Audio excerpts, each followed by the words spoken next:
God in Exodus chapter 22 from verse 21 to 27 is warning you and me that we should never oppress or wrong the stranger, and that we should not afflict pains on the widow and the orphan. But this is what we see every day in our homes, in our streets, in the society, and even in our nation.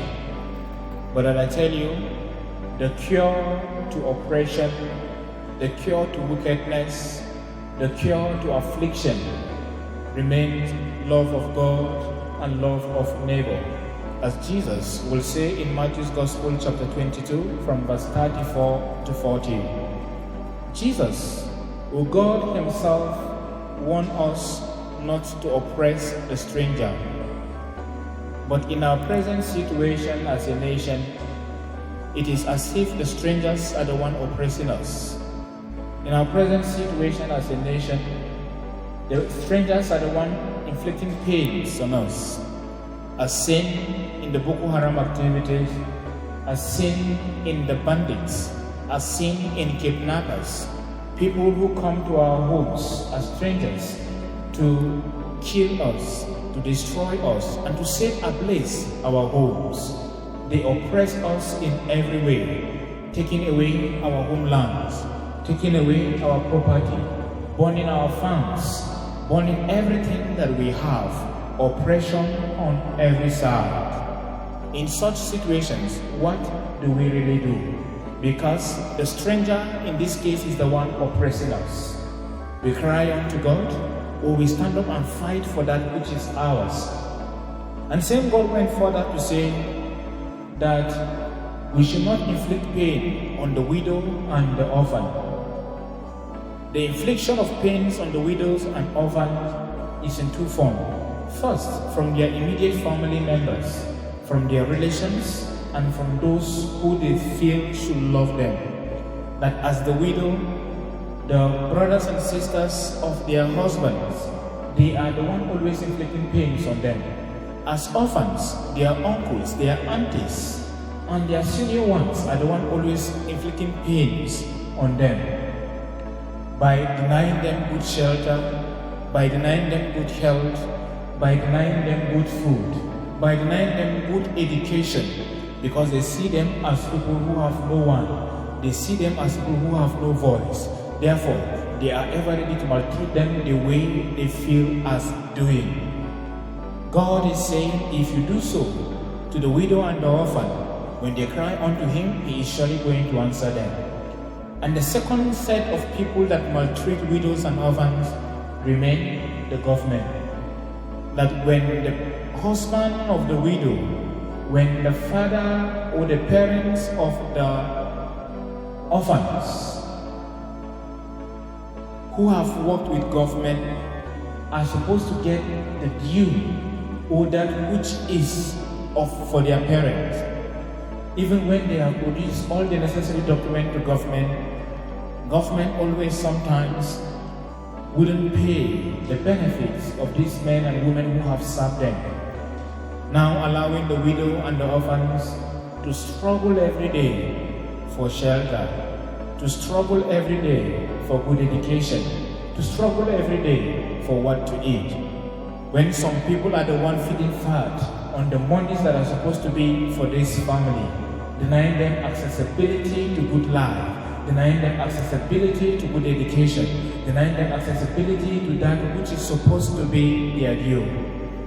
God is saying that as government and as individuals, if you deny them that which is theirs, that is the widow and the orphans, that when they cry unto the heavens, God is going to answer them, and that you will pay for your wickedness, you will pay for your evils. Even as a nation, we are more of the widow's experience and the orphans. Because as a nation, we have been crying, we have been wailing, because the leadership of the country has been oppressing us. The leadership of the country has been inflicting pains on us. The leadership of the country has been causing so many confusion, miseries to the masses. And this is clearly seen even in the recent protests the peaceful protest by the youth, that the time to end bad governance is around. The time to end evil and injustice is now. Because we have been oppressed, because we are going through so many pains, because we can no longer breathe as citizens of Nigeria. Government has caused us pain. The government has oppressed us.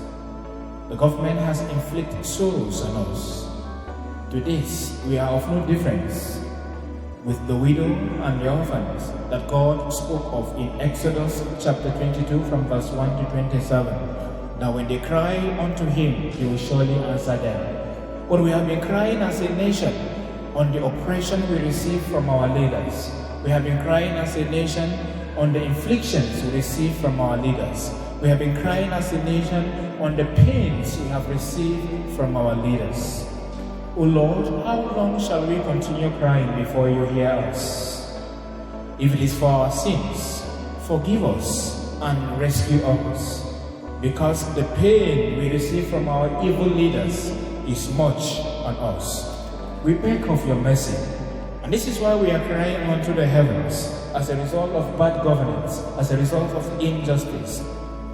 Wayo ya Allah, wayo ya Allah, wayo ya Allah jikukanmu,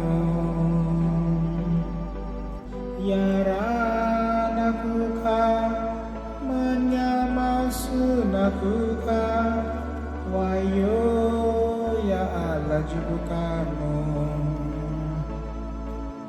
wayo ya Allah, wayo ya Allah, wayo ya Allah jikukanmu, yara nakuka manyamasu nakuka, wayo ya Allah jikukanmu. God has promised to answer us of our pains, of our sorrows, and of the oppression we receive from evil men and women. But it may seem He is not hearing us. Never you give up on God, because He is always interested in our souls. A day is coming for our freedom. A day is coming for a breakthrough. A day is coming for a new story for the Nigerian society.